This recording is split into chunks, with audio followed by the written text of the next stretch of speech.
Good morning children. In yesterday's class we discussed about the structure of nephron, which is said to be the structural and functional unit of kidney. So now today we are going to learn about in the human body how urine is formed. So that we are learning under the topic mechanism of urine formation by nephron. So now that urine formation is going to happen in 4 stages. 4 stages. So nephrons are doing that activity and it is going to happen in 4 stages. First one is glomerular filtration.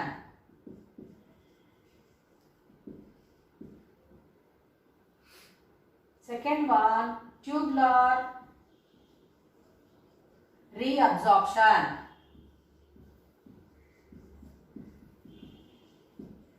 Third one, tubular secretion. And fourth one, formation of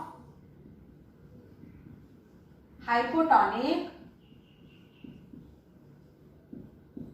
urine, that is concentrated urine or concentration of urine. So in 4 stages the filtering of blood is going to happen, which helps in eliminating waste materials from our body. Now we are going to learn about the first stage of urine formation, that is glomerular filtration.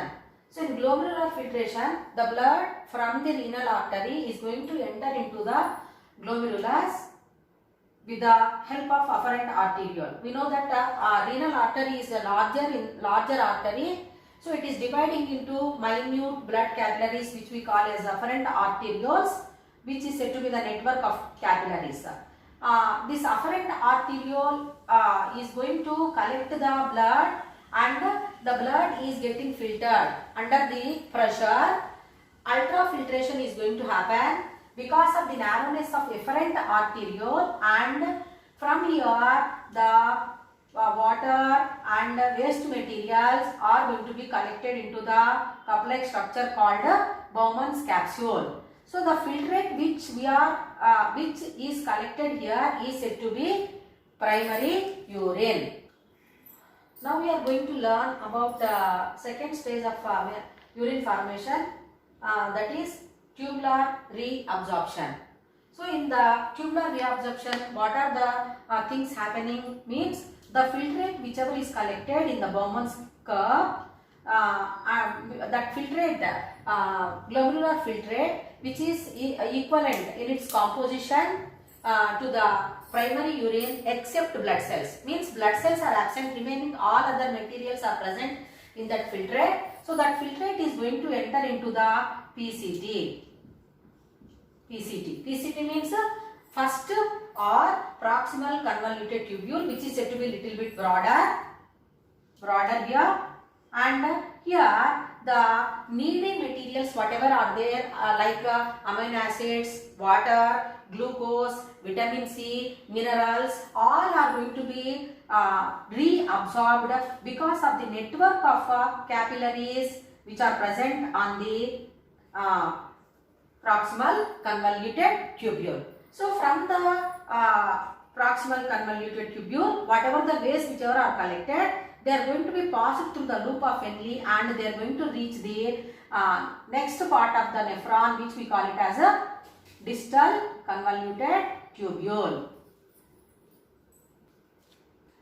Here from this proximal convoluted tubule, where it is covered with a network of capillaries, the reabsorption of materials, useful materials like water, 75% of water, then minerals like calcium, sodium, ions, and glucose, amino acids, all is going to happen in the peritubular reabsorption in the peritubular network of capillaries present on the proximal convoluted tubule.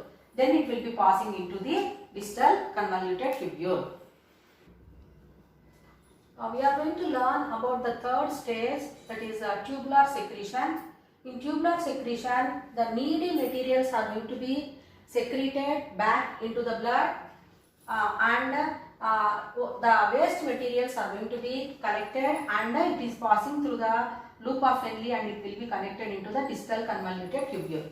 So here what type of materials are going to be sent out of the or just eliminated from the blood means, that is urea, uric acid, creatinine,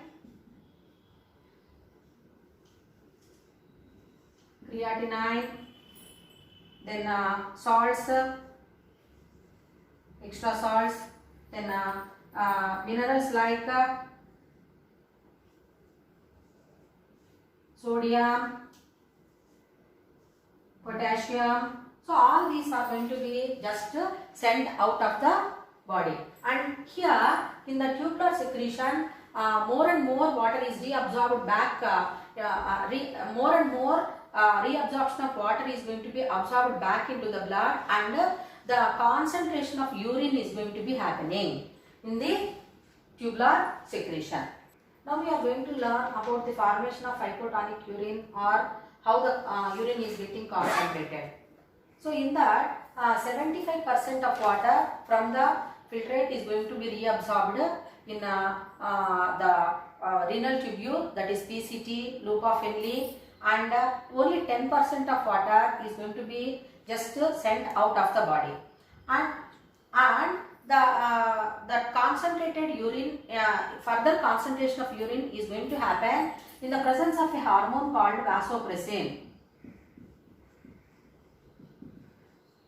So this vasopressin hormone, which is produced by the brain, is going to help in one of the pituitary gland of the brain, is going to help in making the urine more and more concentrated. So because of that, water volume is maintained in our body, that is because of vasopressin hormone. So if vasopressin hormone is produced in the lesser quantity, then the urine will become more and more diluted, means it will become more and more diluted, and that results in the more number of times urination. Means people who are having lack of vasopressin, or deficient of vasopressin hormone, they are going to pass urine for more than 15 to 20 times, which results in a disease called diabetes insipidus.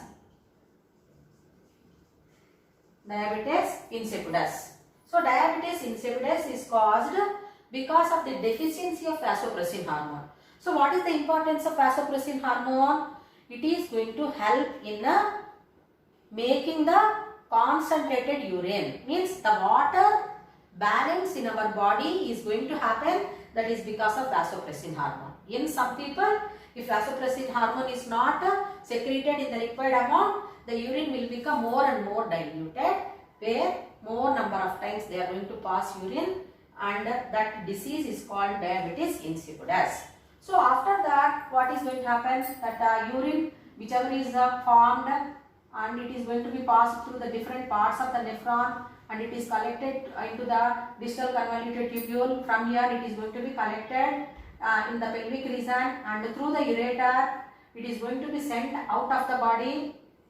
Through the ureters it is going to be sent to the next structure, which we call it as the urinary bladder, and from urinary bladder it will be sent out through the urethra. With this we have completed mechanism of urine formation.